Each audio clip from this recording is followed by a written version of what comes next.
Grêmio 3-1 para cima do Vitória, um jogo em que não é porque a gente venceu que teve uma boa atuação.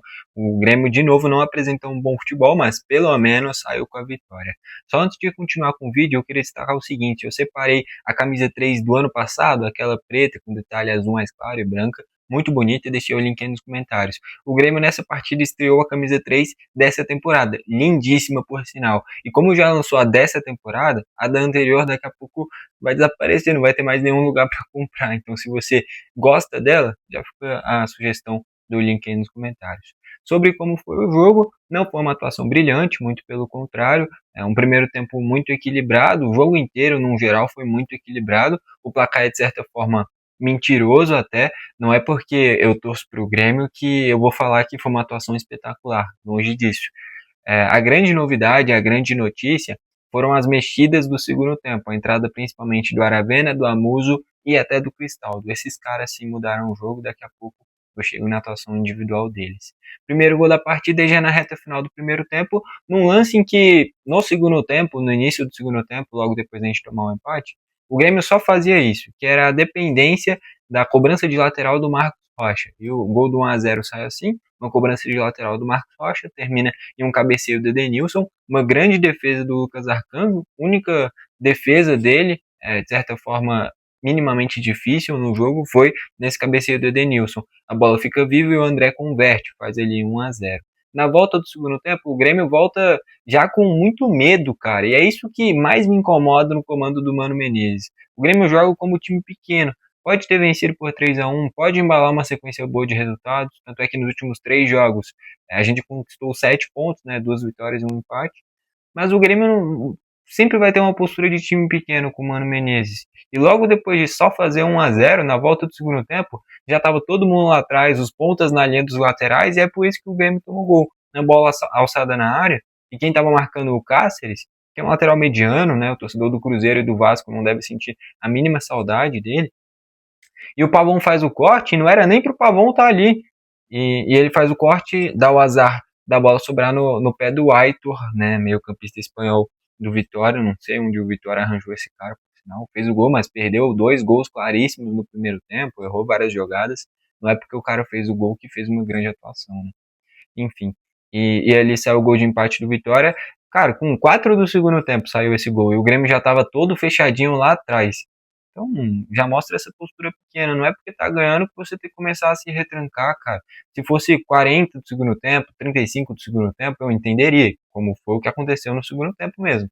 Agora, com 4 do primeiro tempo, o Grêmio já tá todo retrancado, cara, os jogadores não saem correndo para trás porque querem. É orientação isso daí. Então, assim, o elenco do Grêmio não é incrível, muito pelo contrário, é um elenco mediano. Tem jogadores conhecidos e famosos, mas já na reta final de carreira, e tem muitos desfalques, muitas lesões. Só nesse jogo, por exemplo, o William se machucou, o Marcos Rocha também, dois caras que vêm sendo fundamentais para o Grêmio. Enfim, o Grêmio vem tendo que lidar com muitas adversidades, né? Essa que é a verdade. Mas essa postura não existe. Não existe. 4 do segundo tempo, jogando em casa contra o Vitória, você já tá todo retrancado? Não dá. O Grêmio é punido, toma um gol de empate assim. Vem as mexidas cara, é meio triste ver a situação do Pavon, cara. Porque o Pavon é um cara que tem qualidade. Copa do Mundo de 2018, por exemplo, ele chegou a ser titular na seleção da Argentina, jogou muita bola no Boca Juniors, jogou muita bola no LA Galaxy, em determinado momento foi importante para o Galo, teve um início bom no Grêmio, mas ele oscila muito no Grêmio, cara. Faz um bom Grenal, aí depois já vai mediano contra o Botafogo, hoje já vai muito mal contra o Vitória. Então a verdade é que o Pavão em uma única função dá certo, que é fazendo essa ala direita, cara. Joga com o Marcos Rocha mais recuado e o Pavão fazendo uma ala direita. Nisso dá certo. Ele foi bem no Grenal fazendo isso e no início do jogo estava até bem fazendo isso daí também. Porque o Pavão é um cara que pode faltar tudo para ele, mas não falta esforço. Esforço é uma coisa que nunca falta pro Pavão.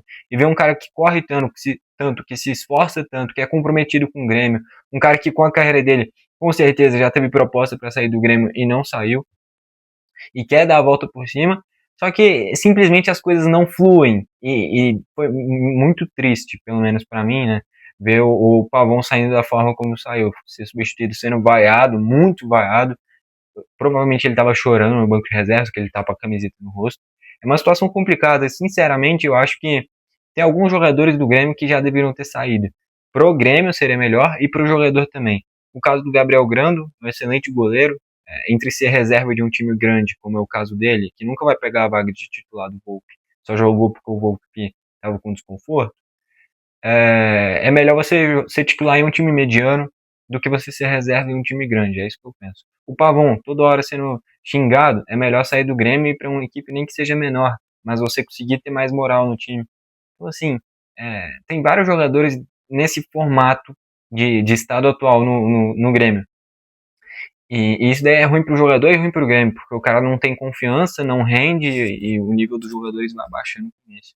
Enfim, a verdade é que o time melhora com as trocas. O Cristaldo entra no lugar do Edenilson, e aqui é um ponto positivo. O Edenilson, desde o Grenal, evoluiu bastante. Desde a chegada do Arthur no meio de campo, parece que potencializou o Edenilson, né? Prendendo o Noriega como um primeiro volante. O Arthur chegando numa linha mais alinhada com o Edenilson, os dois mais à frente, e não o Noriega de primeiro volante, o Arthur de segundo e o Edenilson de meia, isso não tem criatividade. Mas ter o Noriega fixo como um primeiro volante, e aí o Edenilson e o Arthur alinhados, sem um camisa 10, mas com dois segundos volantes de chegada, o Grêmio ganha com isso. Tanto é que o Arthur teve boa finalização, no primeiro gol foi o Edenilson pisando na área. Então, assim, o Grêmio vai ter dois caras para pisar na área, ao invés de depender só da criatividade do Edenilson. Ele vem melhorando. Tanto é que poderia, inclusive, ter tirado o Noriega ou tirado um dos zagueiros e puxado o Noriega para a zaga e mantido o Edenilson. Não precisava nem ter tirado o Edenilson, né? Deixava Edenilson, Arthur e Cristaldo juntos, por exemplo. Dava para fazer isso.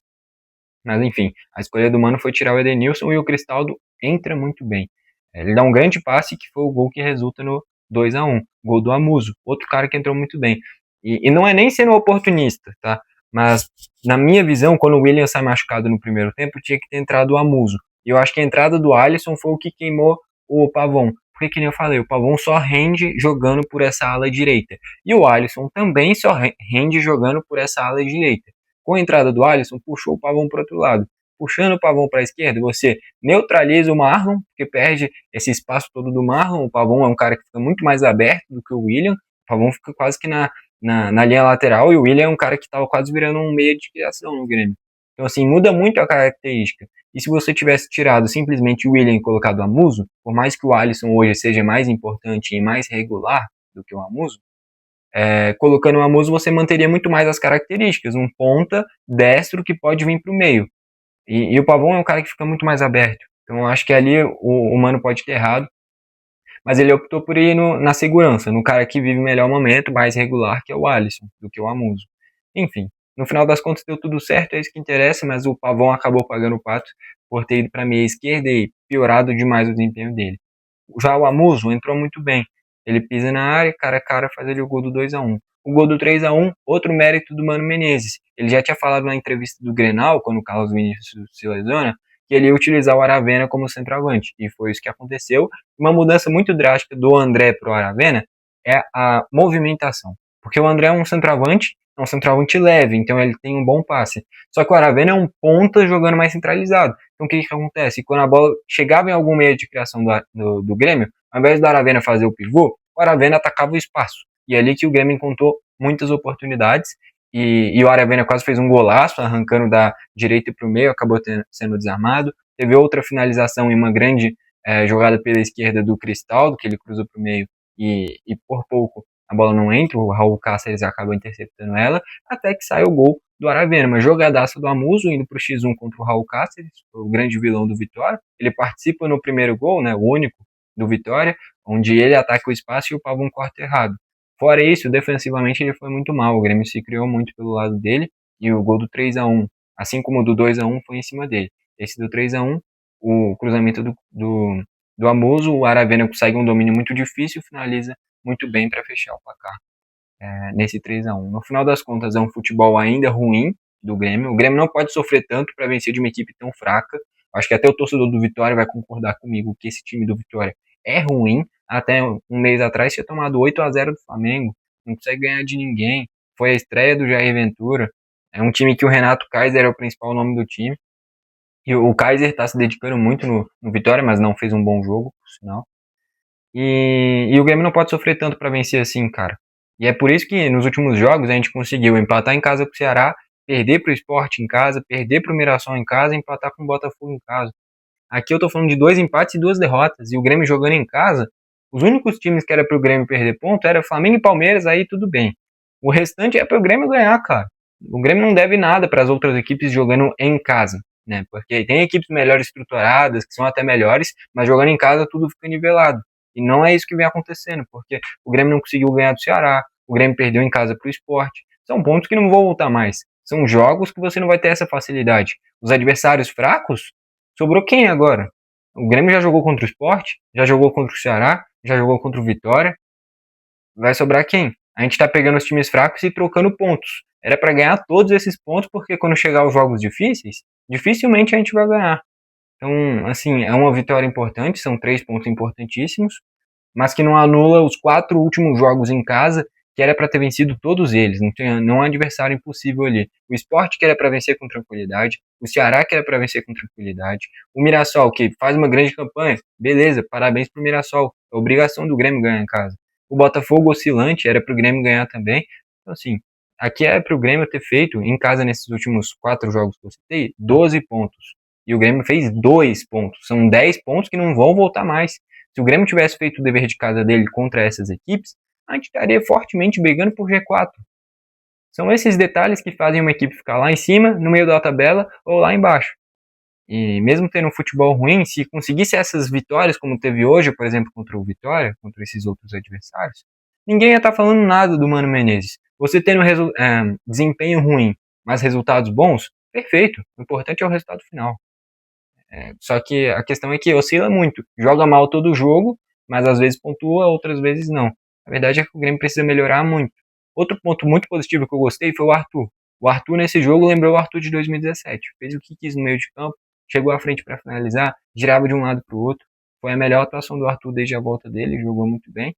E as outras notícias boas são as mexidas do Mano. O Aravena centralizado como um falso 9, o Amuso pela meia esquerda e o Cristaldo entrando bem.